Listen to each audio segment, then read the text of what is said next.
All right, welcome back, my fellow agents. It is I, X7, your master of black and white movies.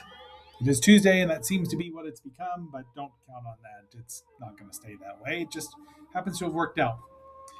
Today, we are going to be talking about the fabulous Phantom Planet. I did see this as a young agent. We'll talk about that.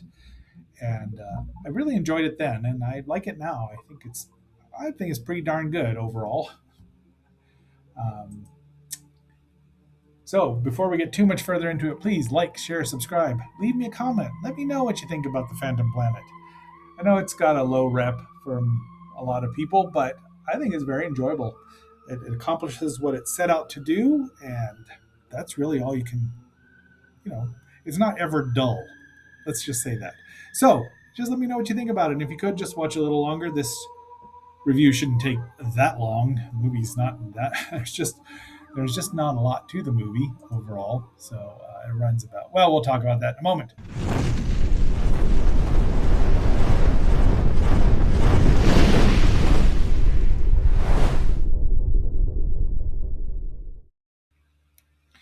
And as you know, when you see this logo, you're in for a good time. Almost always. Granted, not always, but a lot of the times.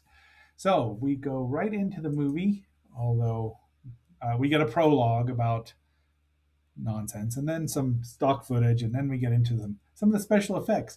I think they're really interesting special effects. Does it say who did it in here anywhere?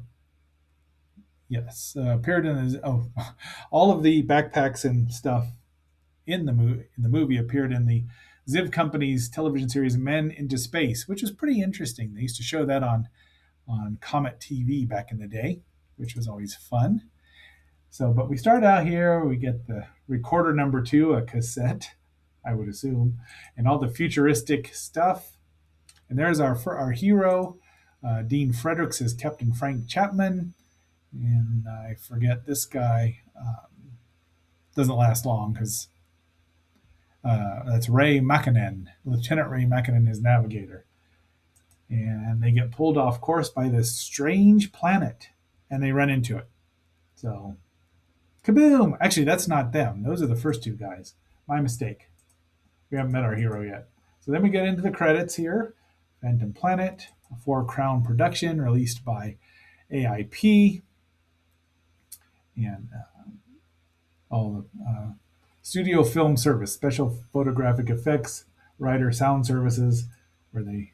So here's our models, which I think it's just so nice to see miniatures. You got a very craggy moon though, which is fallen out of favor now because that's not how it is. There's the upper brass wanting to know why these ships keep blowing up. So they call in. There's our hero. That is Frank Chapman, Dean Fredericks. He was also played Steve Cannon, then retired in '65. So he did a lot of stuff, but not very much.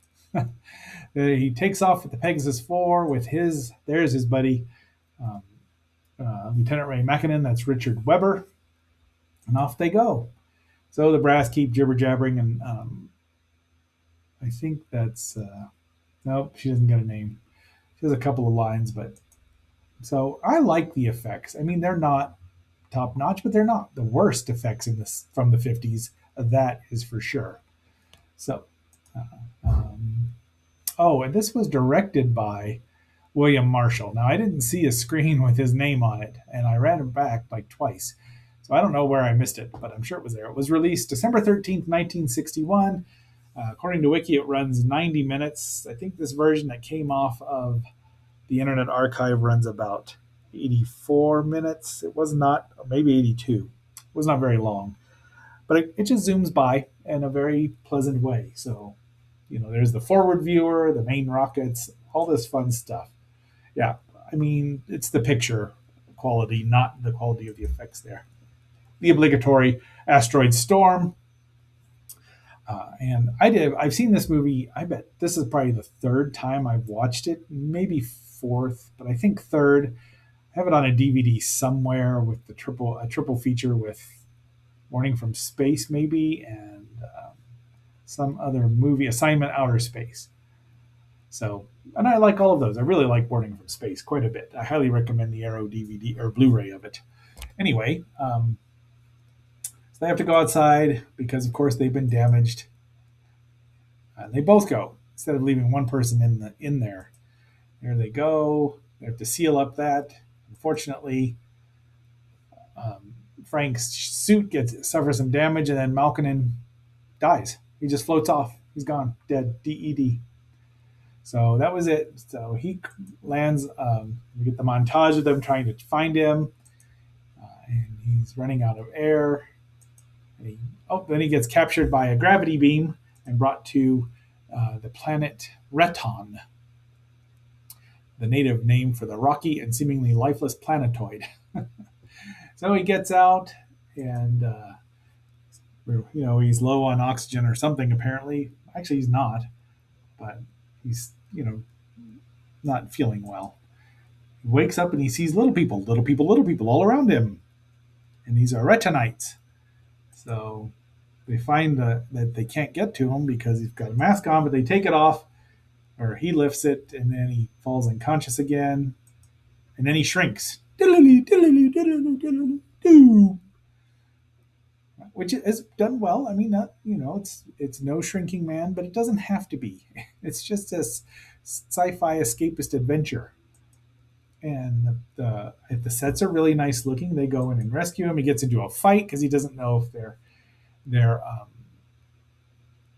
they're friendly or not. But so they have a trial, and there's our these two women are the two love interests he has: Liara, Colleen Gray as Liara, and then Dolores Faith as Zetha.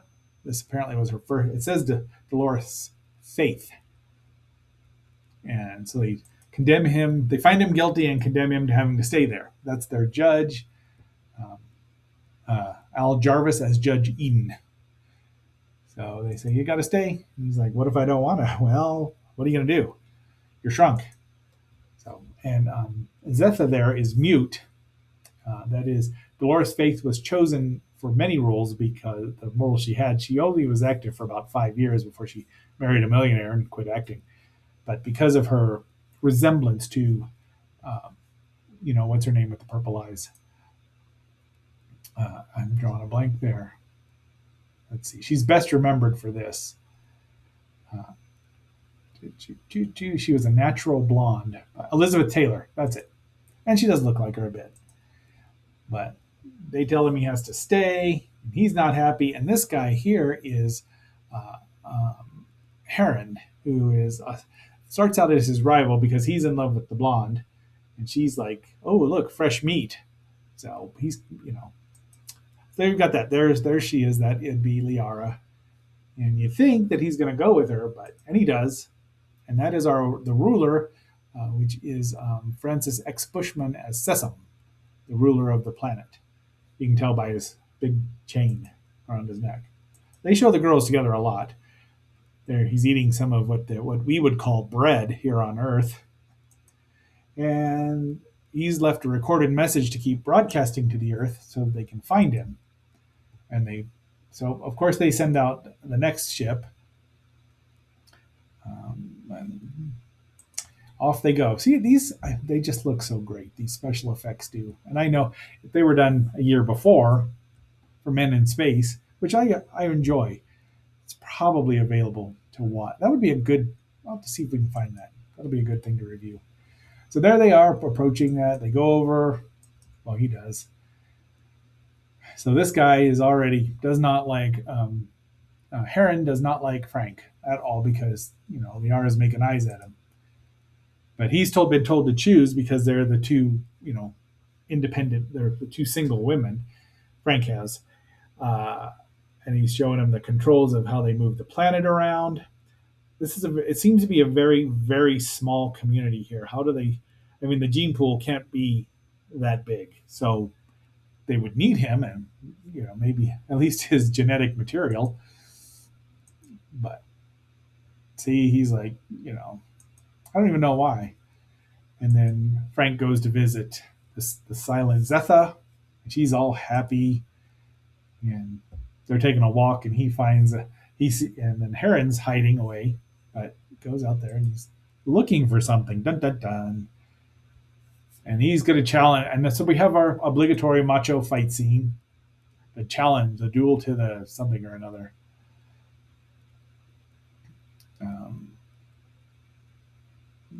Because Heron says that he's trying to win over both women, and it's a combat of death. Dun, dun, dun, dun, dun, dun, dun, dun, dun, dun. A little bit before Star Trek. It's not that music. The music here is done by Leaf Stevens. So it was edited by Hugo Grimaldi. That would be, and doesn't even say who was. Production companies for American International is distributing it. So probably it's on a double bill. So there's these two things here. Those are plates. They're essentially hot plates, and they can disintegrate anything that comes on them. So remember the old the list. We're into the second act of the movie, but guess what's going to come into play later on? So once again, it's just a simple fade and light show, but it works. So they have this crowbar sort of thing where they have to try to push each other onto it, and then it'll kill that person. So the fight is on, and now you can hear the Star Trek music. Do do do do do do do. But and then right as Frank is about to kill Heron or could kill him, he pulls a Captain Kirk and says, "I don't want to kill you." So now Heron's in his debt because he didn't kill him. It's like, all right. I like the fact that they become friends. It's something you wouldn't have expected. You think Heron might just keep trying to kill him, but he actually wants to help him get off the planet to get him away from Liara, which, it's not the worst idea. I mean, you can help someone and help yourself. An idea can have two purposes. So they're trying to figure out how they're going to do this because Heron is second in command here. You can tell he's got better clothes on. And then suddenly the Solarites show up. So, and it does look like Gamera when it first shows up, because they fly flaming ships. Whew. Fiery ships is what I should have called them. And it looked like it was just kind of spinning the way they did it. Which, I'm not going to say that Daiei Studios saw this and said we need to have a turtle do that. They didn't. But see, they do this thing, and this is how they control their planet and its defenses and its offenses. It does have an offensive weapon, sort of. So Liara takes old Frank to see their captive Solarite, which I think is a pretty cool costume. Underneath that costume is Richard Kiel, aka Jaws from 2 James Bond movies and a ton of other things. Also, he's going to be the first Hulk until he was too slender, even though he's a big, big guy. So, but they replaced him with Lou Ferrigno during the filming of the pilot. Probably for the best, because maybe, I don't know. First Hulk was not bulky, was not muscle bound. He was big. He was a Hulk. He was not just, have muscles larger than his head. His biceps are bigger than his head or brains. Anyway, so he's trapped behind a laser wall, light force wall that blows up anything he throws at it, probably including himself. And that would be a big hit at MIT. Don't tell that to Sheldon Cooper, but Howard would like to hear it. I don't know it's 1980. So the far off future of 1980. We've got a base on the moon, and it's the eve of a mission to Mars. But Frank was going to go. So the Solarites attack. This is a nice shot here. Once again, it's an interesting, flames in outer space don't work, but these are not Earth flames, right? It could be a completely, who knows how it would work. There is one of the Solarites piloting its fiery ship. And down they go. And they have lasers or phasers that zap. And Heron's trying to maneuver them out of the way, splits it up. And then there's more zapping. And then they use the gravity beam in reverse, and it sends them away. Unfortunately, while all this is going on, the heat shield drops, and the Solarite escapes. Now, why on earth do these people not have a warning system to let them know that a dangerous creature, that they've been held captive, and hopefully been at least treating him properly, but probably not. They can't communicate. Liara does tell Frank that there are many species out there, but the Solarites are the only ones that are aggressive with them. So maybe their form of life is is not compatible with ours. So now they're all friends again. Now they're pretty much all friends. But there is Zitha, and guess who goes to visit her? Yep. And he picks her up. Now, I think he could have done probably a little better acting in the suit, like maybe, I don't know how, but he just kind of walks around like a human being. But other than that, I mean, it's just an enjoyable space adventure movie. Unfortunately, the Solarite attacks Sesame, and he's like, it's escaped. So he's going to go in there and wreck the control panel, but he fights Frank, and then Frank and Heron push him into the disintegrator beam panel, and off he goes. So up like a puff of smoke. So really, that's it for the Solarites. We don't see them for the rest of the movie. Now they're like, and he said she can talk now because seeing the Solarite shocked her back out of her being mute.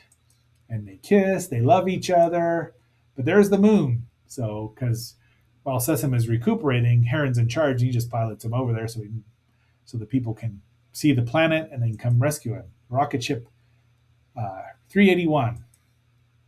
She says, "Here, take this in remembrance of me. I can't go with you because I can't fit in the same suit. Because once exposed to the Earth's oxygen, he'll grow back to normal size." They knew that. I mean, we knew what was going to happen here. So look, they're buddies. I mean, why wouldn't you try to have give them a place to live without being chased around? The movie. I mean, they didn't think of that. They were just trying to entertain you, and I found it very entertaining. As I've said, I believe I watched this with probably my buddy Dale on Sci-Fi Flicks on Channel 2, but maybe Scott. I don't know which one anymore. We watched a lot of Sci-Fi Flicks on Friday night before Saturday morning cartoons. But the rescue team finds him, and he's in a bit of shock, and he's just piecing things together. But he does have the rock that Zitha gave him, but he says nobody will believe me, even if I show him this. And they fly back to the moon, and he's saying goodbye, and that is the end of the movie. Say goodbye as it fades away in the aft viewer. So.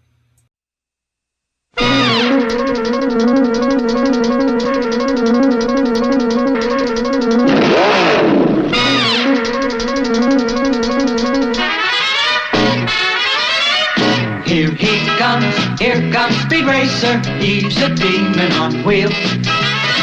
He's a demon and he's gonna be chasing after someone. He's gaining on you, so you better look alive. He's busy revving up the powerful Mach 5. And when the odds are against him and there's dangerous work to do, you bet your life, Speed Racer, to see it through. The ship flies off, and that's the end of the movie, really. That's right. Yep. But the very proper narrator importunes us that, well, he tells us that this is not the end, but the beginning. Which, the beginning. So, as you might have guessed, we're going to be reviewing the 30th anniversary guide from way back in 1997, almost 29 years ago, which I should have done before we started reviewing Speed Racer, but I didn't think about it, so you'll have to sue me. You'll have to forgive me. My humblest apologies. But that'll be tomorrow. That'll be a book review, since we've had a bunch of other reviews, but a book review, and then we'll do something with dinosaurs probably next week. All right, my fellow agents, until our next assignment, this is X7 signing off and phasing out.